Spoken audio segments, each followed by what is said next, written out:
প্রণাম মহারাজ। একদম প্রতিবেশী রাষ্ট্র নেপাল দাউ দাউ করে জ্বলল। দুদিন আগে আমরা দেখলাম কাগজে, টিভিতে, সমস্ত জায়গায় যে দাউ দাউ করে আগুন জ্বলছে সমস্ত নেতামন্ত্রীদের বাড়িতে। মানে আমাদের ঐতিহাসিকভাবে যে তর্কযোগ্যভাবে একেবারে যে সীতার বাসভূমি, জন্মভূমি, আমাদের অহিংসা এবং পরম শান্তির দূত তথাগত বুদ্ধের জন্মভূমি, সেই নেপাল আজ রক্তাক্ত, জ্বলন্ত। আপনি ঘটনাটাই কীভাবে দেখছেন? না, আমি দুভাবে এটাকে দুটো দৃষ্টিভঙ্গিতে দেখছি। প্রথমত, আমি নিজে নেপাল বেশ কয়েকবার গেছি। তো নেপাল এবং নেপালের সংস্কৃতি, নেপালের মানুষজন, তার সাধু সমাজ, ছাত্র, সকলের অনেকের সাথে আমার পরিচয় আছে।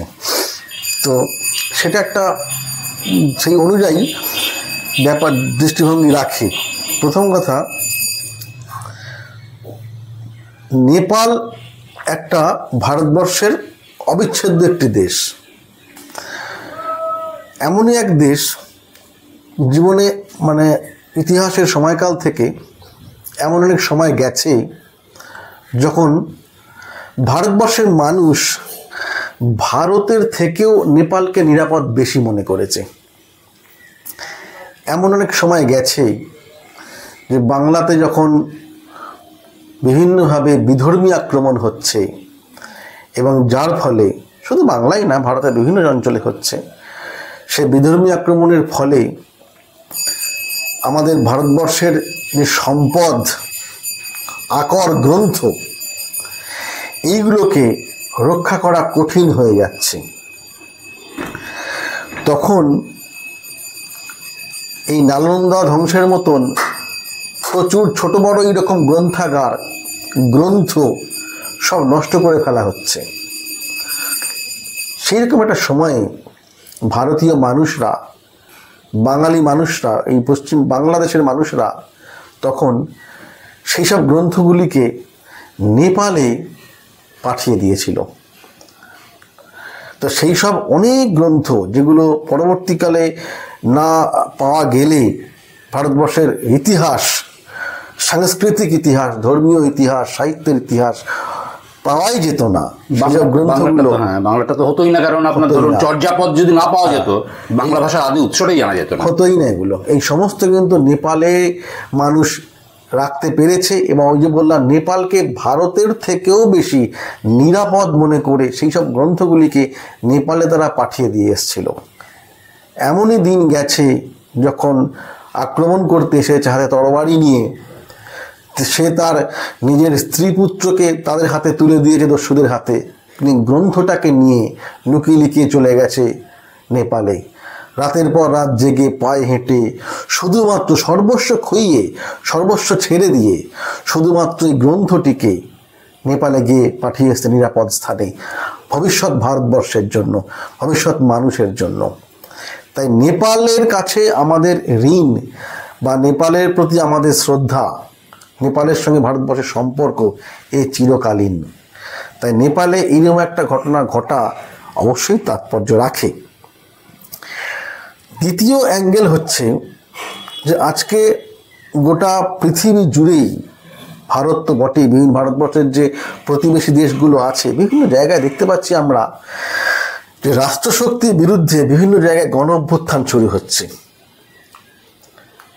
এর আগে বাংলাদেশে আমরা দেখেছি, শ্রীলঙ্কায় দেখেছি, ভারতবর্ষের বিভিন্ন অঙ্গরাজ্যে জাস্ট এটা হওয়ার মুখে দাঁড়িয়ে আছে। এরকম একটা পরিস্থিতির মধ্যে আমরা বাস করছি।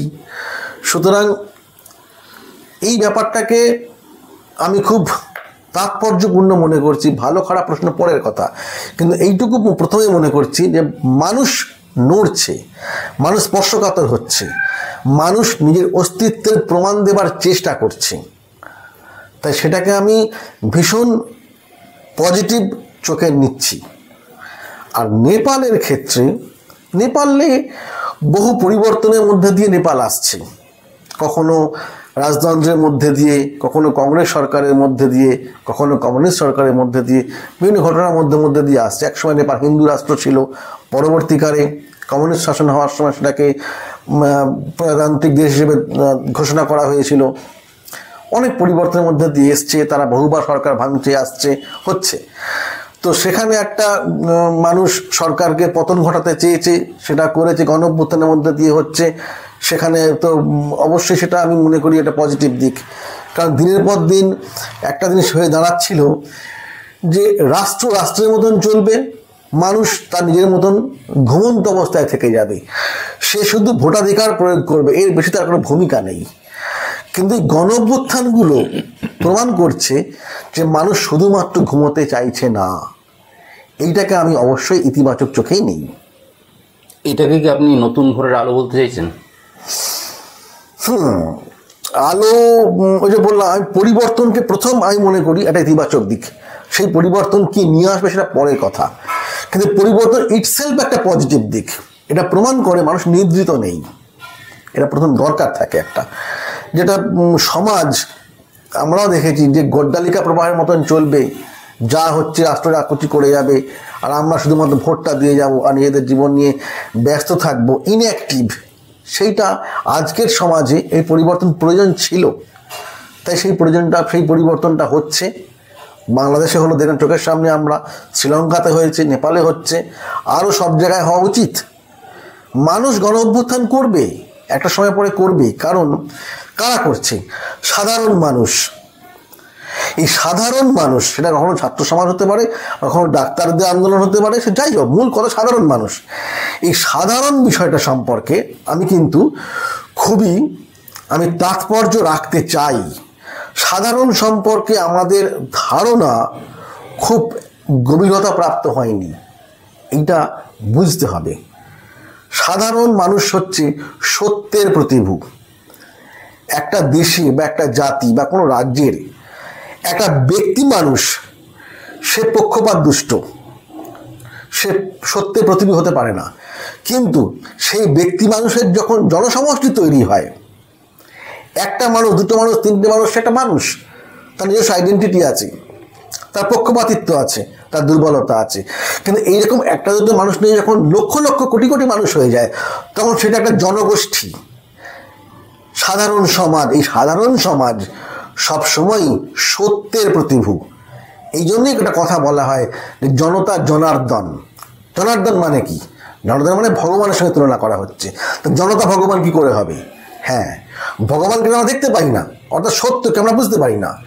সত্যের প্রতিভূ হচ্ছে এই বিরাট জনগোষ্ঠী। এই জনগোষ্ঠী কিন্তু পক্ষপাত দুষ্ট বা ব্যক্তিসত্তার কোনো ব্যক্তিসত্তা নেই, অসংখ্য মানুষের একটা প্রবাহ, তার কোনো ব্যক্তিসত্তা, তার নিজস্ব পছন্দের কিছু নেই, সেটা পরিবর্তনশীল।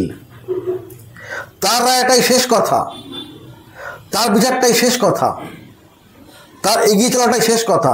তাই তারা গণ অভ্যুত্থান, মানে তার তরফ থেকে যখন গণ অভ্যুত্থান ঘটছে, তাকে প্রথম মনে করি এই গণ অভ্যুত্থান সত্যের পক্ষ থেকে আসছে, প্রকৃতির পক্ষ থেকে আসছে, সময়ের পক্ষ থেকে আসছে। তাই গণ অভ্যুত্থান সদা সর্বদা স্বাগত জানাই।